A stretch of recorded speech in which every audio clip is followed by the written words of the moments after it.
Hello ladies and gentleman, തല്ലുമാല എന്ന സിനിമയ്ക്ക് ശേഷം ഖാലിദ് റഹ്മാൻ സംവിധാനം ചെയ്തിരിക്കുന്ന ഏറ്റവും പുതിയ ഒരു സ്പോർട്ട് കോമഡി ജോണർ മൂവിയാണ് ആലപ്പുഴ ജിംഖാന എന്ന് പറയുന്ന സിനിമ. തുടക്കം തൊട്ട് അവസാനം വരെ ഒരേ വൈബിൽ പോകുന്ന, വൈബിന് വളരെയധികം ഇമ്പോർട്ടൻസ് കൊടുത്തുകൊണ്ട് മേക്ക് ചെയ്തിരിക്കുന്ന ഒരു മൂവിയായിട്ടാണ് എനിക്ക് ഈ ഒരു സിനിമ അനുഭവപ്പെട്ടിട്ടുണ്ടായിരുന്നത്. തല്ലുമാല എന്ന് പറയുന്ന സിനിമ ഒക്കെ പ്രതീക്ഷിച്ച് ഒരുപക്ഷെ ചിലപ്പോൾ നിങ്ങൾ പോവുകയാണെങ്കിൽ ഒരുപക്ഷെ ചിലപ്പോൾ നിങ്ങൾക്ക് നിരാശ സമ്മാനിക്കാം എന്നുള്ളതാണ് പറയാനായിട്ടുള്ളത്. കാരണം അതുപോലെ തന്നെ ഭയങ്കര ഇമ്പാക്ട്ഫുൾ ആയിട്ടുള്ള ആക്ഷൻ സീക്വൻസുകളോ അല്ലെങ്കിൽ ഭയങ്കര ഗംഭീരമായിട്ടുള്ള ഒരു വിഷ്വൽ എഫക്ട്സ് അല്ലെങ്കിൽ എഡിറ്റിംഗ് മികവുകൾ, അങ്ങനത്തെ ഒരു ടൈപ്പ് ഓഫ് മൂവി അല്ല ഇത് എന്നുള്ളതാണ് എനിക്ക് ആദ്യമേ തന്നെ പറയാനായിട്ടുള്ളത്. നമ്മൾ ഈ ഒരു സിനിമ ഏത് തരത്തിൽ കാണുന്നു അനുസരിച്ചിരിക്കും നിങ്ങൾക്ക് ഈ ഒരു സിനിമ ഫീൽ ചെയ്യുന്നുണ്ടായിരിക്കും. എന്നെ സംബന്ധിച്ചിടത്തോളം ഖാലിദ് റഹ്മാൻ എന്ന് പറയുന്ന ഒരു ഡയറക്ടറിൽ നിന്ന് ഓരോ സിനിമകൾ വരുമ്പോഴും അത് ഓരോ ടൈമും ഡിഫറെന്റ് ആയിരിക്കും. സോ അത് തീർച്ചയായിട്ടും എന്നെ തൃപ്തിപ്പെടുത്തും എന്നുള്ളൊരു വിശ്വാസത്തിലായിരുന്നു ഞാൻ പോയതെങ്കിലും എന്നെ സംബന്ധിച്ചിടത്തോളം എന്നെ അത്ര അധികം തൃപ്തിപ്പെടുത്തിയിട്ടില്ല എന്നുള്ളൊരു ഫീലാണ് എനിക്ക് വന്നിട്ടുണ്ടായിരുന്നത്. അഫ്കോഴ്സ് സിനിമ നല്ലൊരു സിനിമ തന്നെയാണ്, തീർച്ചയായിട്ടും നമുക്ക് കണ്ടിരിക്കാനായിട്ട് പറ്റും.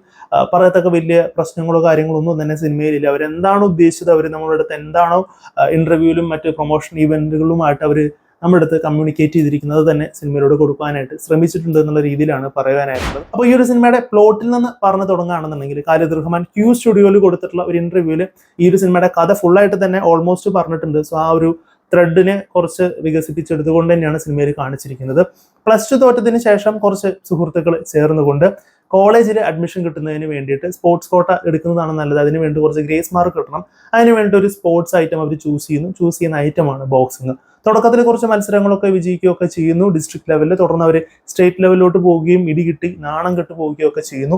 ഈ ഒരു സംഭവങ്ങളെ ബേസ് ചെയ്തുകൊണ്ടാണ് സിനിമ മേക്ക് ചെയ്തിരിക്കുന്നത്. ഒന്നും കൂടി ഞാൻ പറയുന്നത് ഒരു സ്പോയിലറല്ല, സിനിമയുടെ ഡയറക്ടർ തന്നെ ഒരു ഇന്റർവ്യൂവിൽ പറഞ്ഞിട്ടുള്ള ഒരു പ്ലോട്ട് അല്ലെങ്കിൽ ആ ഒരു സ്റ്റോറി തന്നെ ഞാനിവിടെ പറഞ്ഞെന്ന് മാത്രം. സോ ഇത്തരത്തിലാണ് സിനിമ പോകുന്നത്. സോ ബോക്സിംഗ് എന്ന് പറയുന്ന ആ ഒരു സ്പോർട്ടിന് അതിൻ്റെതായിട്ടുള്ള ഇമ്പോർട്ടൻസ് കൊടുത്തുകൊണ്ട് തന്നെയാണ് സിനിമ മേക്ക് ചെയ്തിരിക്കുന്നത്. സിനിമ ഒരു അമേച്ചർ ലെവൽ ഓഫ് ബോക്സിംഗ് ആണ് കാണിച്ചിരിക്കുന്നത്. സോ അതിൻ്റെ ഒരു ലെവൽ ഓഫ് ആക്ഷൻ സീക്വൻസുകളും ആണെന്നുണ്ടെങ്കിലും അല്ലെങ്കിൽ ബോക്സിംഗ് ഫൈറ്റ് സീക്വൻസുകളാണെന്നുണ്ടെങ്കിലും ഒക്കെ വളരെ ഭംഗിയായിട്ട് തന്നെ ഇതിൽ എടുത്തിട്ടുണ്ട്. അതിൻ്റെ ഒരു ഇമ്പോർട്ടൻസ് കാര്യങ്ങളൊക്കെ കൊടുത്തിരിക്കുന്നതൊക്കെ വളരെ ഭംഗിയായിട്ട് തന്നെയാണ് വന്നിട്ടുണ്ടായിരുന്നത്. ഓൾസോ ഇതൊരു സ്പോർട്സ് കോമഡി ജോണർ മൂവിയാണ്. സോ കോമഡിക്കും വളരെയധികം ഇമ്പോർട്ടൻസും ഈ ഒരു സിനിമയിൽ നൽകിയിട്ടുണ്ട്. സോ നെസ്ലിൻ ആണെന്നുണ്ടെങ്കിലും നെസ്ലിനേക്കാളും ഉപരി നെസ്ലിൻ്റെ കൂടെയുള്ള സപ്പോർട്ടിംഗ് കാസ്റ്റുകളുടെ ഒക്കെ കോമഡി കൗണ്ടേഴ്സും കാര്യങ്ങളൊക്കെ വളരെയധികം നന്നായിട്ട് വന്നിട്ടുണ്ടായിരുന്നു. ചിലതൊക്കെ വർക്ക് ആവാത്ത പോലും തോന്നിയിട്ടുണ്ടായിരുന്നുണ്ടെങ്കിലും ഭൂരിഭാഗം എല്ലാം വർക്ക് ചെയ്തു എന്നുള്ള രീതിയിലാണ് തോന്നിയിട്ടുണ്ടായിരുന്നത്.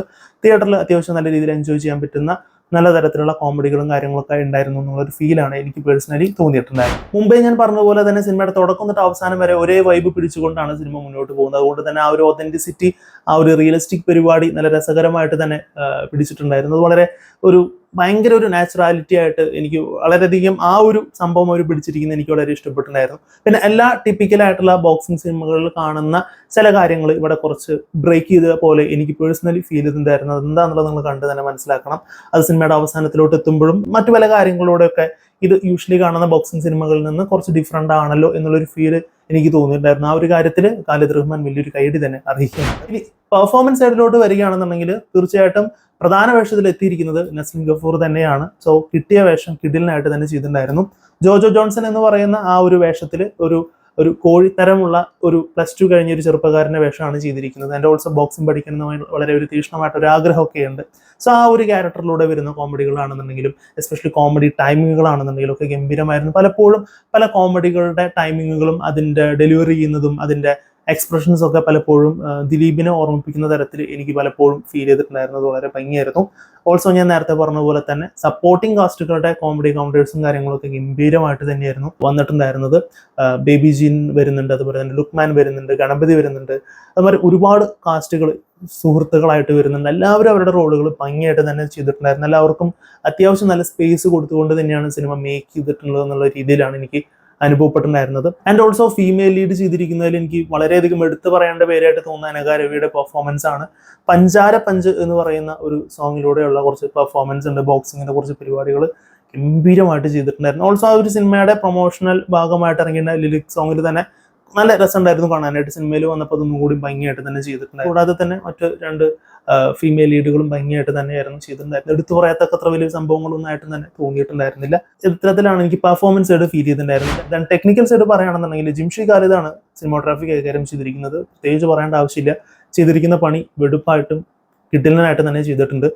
ഡിഫറെൻറ്റ് ആംഗിളിലൂടെയുള്ള പല പല കാര്യങ്ങൾ ചെയ്തിരിക്കുന്നത്. അത് ഒരു ബോക്സിങ് ഷോട്ട് വരുമ്പോൾ അത് അത്രയും ഇമ്പോർട്ടൻ്റ് ആയിട്ടുള്ള ഓരോ സീക്വൻസ് വരുമ്പോഴും ഈ ശരീരത്തെ പിടിപ്പിച്ചിരിക്കുന്ന ക്യാമറ ആംഗിളിലൂടെയും തന്നെ അതല്ലെങ്കിൽ തന്നെ ക്ലോസപ്പ് ഷോട്ടിലൂടെയും തന്നെ വൈഡ് ആംഗിളിലൂടെയും തന്നെ ആ ഒരു സീനിന്റെ ഇന്റൻസിറ്റി ക്രിയേറ്റ് ചെയ്യുന്നതിൽ വലിയൊരു പങ്ക് വഹിച്ചിട്ടുള്ള സിനിമോഗ്രാഫിയാണ്. എസ്പെഷ്യലി നസ്ലിൻ ഗഫൂറിന്റെ സ്റ്റേറ്റ് ലെവൽ കോമ്പറ്റീഷനിലോട്ട് വരുന്ന ആ ഒരു ആക്ഷൻ സീക്വൻസിന് മുമ്പുള്ള ആ ഒരു ഭയങ്കര ഒരു ഗ്രിപ്പിംഗ് ആയിട്ടും വളരെയധികം ഒരു ടെൻഷൻ എടുപ്പിക്കുന്ന തരത്തിലുള്ള ഒരു പരിപാടി പിടിച്ചിരിക്കുന്നത് ഗംഭീരമായിട്ടാണ് തോന്നിയിട്ടുണ്ടായിരുന്നത്. And as usual Vishnu Vijay കിട്ടിലനായിട്ട് തന്നെ ഇതിൽ ചെയ്തിട്ടുണ്ട്. ബാക്ക്ഗ്രൗണ്ട് സ്കോർ ആണെങ്കിലും ശരി, മ്യൂസിക് ആണെങ്കിലും ശരി, തിയേറ്ററിൽ കാണാൻ നല്ല രസമുണ്ടായിരുന്നു. എവരിഡേ എന്ന് പറയുന്ന ലിറിക് സോങ് നമ്മൾ കേട്ടിട്ടുണ്ടായിരിക്കും. ബട്ട് അതിൽ നിന്ന് കുറച്ച് ഡിഫറെൻ്റ് ആയിട്ടുള്ള രീതിയിലാണ് സിനിമയിൽ പ്രസന്റ് ചെയ്തിരിക്കുന്നത്. നല്ല രസമുണ്ടായിരുന്നു. ബാക്ക്ഗ്രൗണ്ട് സ്കോർ ആണെന്നുണ്ടെങ്കിലും മ്യൂസിക് ആണെന്നുണ്ടെങ്കിലും. ആൻഡ് ഓൾസോ ഇതിന്റെ സൗണ്ട് മ്യൂസിക്കും എടുത്തു പറയണം. ബോക്സിംഗ് സീക്വൻസുകൾ വരുമ്പോൾ ആ ഒരു സൗണ്ട് മിക്സിങ് കാര്യങ്ങളൊക്കെ നല്ല രസകരമായിട്ട് തന്നെ വന്നിട്ടുണ്ടായിരുന്നു. അതൊരു പ്രത്യേക ഒരു വൈബ് ഉണ്ടായിരുന്നു നമുക്ക് കേൾക്കുന്നതിൽ. ടെക്നിക്കൽ സൈഡ് എല്ലാം തന്നെ സൂപ്പർബായിട്ട് തന്നെയായിരുന്നു വന്നിട്ടുണ്ടായിരുന്നു. ബട്ട് ഇത്രയ്ക്കൊക്കെ ഉണ്ടെന്നുണ്ടെങ്കിൽ പോലും സിനിമയ്ക്ക് ഭയങ്കരമായിട്ടുള്ളൊരു ഹൈ മൊമെന്റോ അല്ലെങ്കിൽ ഭയങ്കര ഒരു ഇമ്പാക്ട്ഫുൾ ആയിട്ടുള്ള ഒരു സീൻസോ ക്രിയേറ്റ് ചെയ്യാൻ സാധിച്ചിട്ടില്ല എന്നുള്ളത് ഒരു സിനിമയുടെ പോരായ്മയായിട്ട് വേണമെങ്കിൽ പറയാം. ബട്ട് ഞാൻ മുന്നേ പറഞ്ഞതുപോലെ തന്നെ ഒരു വൈബ്, ആ ഒരു വൈബ് തുടക്കം തൊട്ട് അവസാനം വരെ ഒരേ ലെവലിലാണ് പോകുന്നത്. അത് വലിയൊരു ഹൈ ലെവലിലോട്ടോ ലോ ലെവലിലോട്ടോ പോകുന്നില്ല. അതേ സെയിം ലെവലിൽ പോകുന്നു, അതേ സെയിം ലെവലിൽ തന്നെ അവസാനിക്കുന്നു എന്നുള്ള രീതിയിൽ തന്നെയായിരുന്നു ഉണ്ടായിരുന്നത്. കൂടുതലായിട്ടും ഈ റിങ്ങിലുള്ള ആക്ഷൻ സീക്വൻസുകളാണ് വരുന്നത്. ഒരു ക്ലൈമാക്സ് സീക്വൻസിൽ ഒരു സ്ട്രേറ്റിലുള്ള ഒരു ആക്ഷൻ സീക്വൻസ് വരുന്നുണ്ട്. അതും നല്ലപോലെ തന്നെ വന്നിട്ടുണ്ടായിരുന്നുണ്ടെങ്കിലും ഞാൻ കുറച്ചും കൂടെ ഒക്കെ ഒരു ഇമ്പാക്ട്ഫുൾ ആവും, കുറച്ചും കൂടി ഒരു ഭയങ്കരമായിട്ടൊരു ഹൈ ഫീൽ ചെയ്യും എന്നുള്ള തരത്തിലൊക്കെ ഞാൻ എക്സ്പെക്ട് ചെയ്തിരുന്നുണ്ടെങ്കിലും ആ ഒരു തരത്തിലോട്ടൊന്നും ഒരു ആക്ഷൻ സീക്വൻസ് ഉയർന്നിട്ടുണ്ടായിരുന്നില്ല. എങ്ങനെയാണോ സിനിമയുടെ തുടക്കത്തിൽ ഒരു ആക്ഷൻ സീക്വൻസ് കാര്യങ്ങൾ മെയിൻറ്റെയിൻ ചെയ്തിരിക്കുന്നത് അതേ ഒരു ലെവലിലൂടെ തന്നെയാണ് സിനിമ പോയിട്ടുള്ളത്. ആൻഡ് ഓൾസോ ഈ ഒരു സിനിമയിലൂടെ കുറച്ച് കാര്യങ്ങളൊക്കെ കമ്മ്യൂണിക്കേറ്റ് ചെയ്യാൻ ശ്രമിച്ചു എന്നുള്ള പോലെയാണ് എനിക്ക് തോന്നിയിട്ടുണ്ടായിരുന്നത്. സ്പോർട്സിനെ നമ്മൾ എങ്ങനെ കാണണം, അതിൻ്റെ ഇമ്പോർട്ടൻസ്, അല്ലെങ്കിൽ നമ്മൾ എങ്ങനെ ഇമോഷണലി എങ്ങനെ നമ്മൾ ബാലൻസ് ചെയ്യണം എന്നുള്ള കാര്യങ്ങൾ. ഓൾസോ പാരൻസ് ആണെന്നുണ്ടെങ്കിലും മക്കളെ കാണുന്ന രീതികൾ, കാര്യങ്ങൾ, ഒരു കഴിവില്ല എന്ന് പറയുന്ന ആൾക്ക് എന്തെങ്കിലുമൊക്കെ കഴിവുണ്ടാവും എന്ന് തുടങ്ങുന്ന പല പല ചെറിയ ചെറിയ കാര്യങ്ങൾ സിനിമയുടെ സൈഡിലൂടെ അങ്ങനെ പറഞ്ഞു പോകുന്നുണ്ട്. അത് ഡെലിബറേറ്റ്ലി ചെയ്തതായിരിക്കില്ല എന്നുണ്ടെങ്കിലും അത് വന്ന ഫ്ലോവും കാര്യങ്ങളൊക്കെ കൊള്ളാമെന്നുള്ള രീതിയിൽ തന്നെയായിരുന്നു തോന്നിയിട്ടുണ്ടായിരുന്നത്. ദെൻ ടോട്ടലി പറയുകയാണെന്നുണ്ടെങ്കിൽ ആലപ്പുഴ ജിംഖാന എന്ന് പറഞ്ഞു കഴിഞ്ഞാൽ ഒരു വൺ ടൈം വാച്ചബിൾ ആയിട്ടുള്ള നല്ലൊരു sport comedy entertainer genre movie ആയിട്ടാണ് അനുഭവപ്പെട്ടിട്ടുണ്ടായിരുന്നത്. സോ ഒന്നുകൂടി പറയുന്നു, തല്ലുമാല ഒക്കെ നിങ്ങൾ പ്രതീക്ഷിച്ച് പോവുകയാണെങ്കിൽ ഒരു പക്ഷേ ചിലപ്പോൾ നിങ്ങൾക്ക് നിരാശയായിരിക്കും സമ്മാനിക്കുക. സോ ഇതൊരു വളരെ സിമ്പിൾ ആൻഡ് ഹമ്പിൾ ആയിട്ടുള്ള ഒരു സ്പോർട്ട് കോമഡി മൂവി 2.5 മണിക്കൂർ നിങ്ങൾക്ക് കണ്ട് ചിരിച്ച് എൻജോയ് ചെയ്ത് പോരാം എന്ന് മാത്രമാണ് പറയാനായിട്ടുള്ളത്. മേ ബി നിങ്ങൾക്ക് മിസ് ചെയ്യുന്നുണ്ടായിരിക്കുക, ക്ലൈമാക്സിൽ ഒരു പഞ്ച് കിട്ടിയില്ല എന്നുള്ളൊരു ഫീൽ ആയിരിക്കും. എനിക്ക് അത്തരത്തിലാണ് ഫീൽ ചെയ്തിട്ടുണ്ടായിരുന്നത്. സോ ഒന്നുകൂടി പറയുന്നു, തുടക്കം തൊട്ട് അവസാനം വരെ ഒരേ vibe, no high moments, no low moments, ഒരേ വൈബിലാണ് പടം പോകുന്നത്. അത്തരത്തിലൊരു മൂവിയാണ് ആലപ്പുഴ ജിംഖാന. സോ നിങ്ങൾ ഈ ഒരു സിനിമ കണ്ടിട്ടുള്ളവരാണെന്നുണ്ടെങ്കിൽ നിങ്ങളുടെ അഭിപ്രായം തീർച്ചയായിട്ടും കമന്റ് ബോക്സിൽ രേഖപ്പെടുത്തുക. വീഡിയോ ഇഷ്ടപ്പെടുകയാണെന്നുണ്ടെങ്കിൽ ലൈക്ക് ചെയ്യാനും ചാനൽ സബ്സ്ക്രൈബ് ചെയ്യാനും മറക്കരുത്. സോ മറ്റൊരു വീഡിയോയിൽ കാണുമ്പോഴേക്കും ഗുഡ് ബൈ.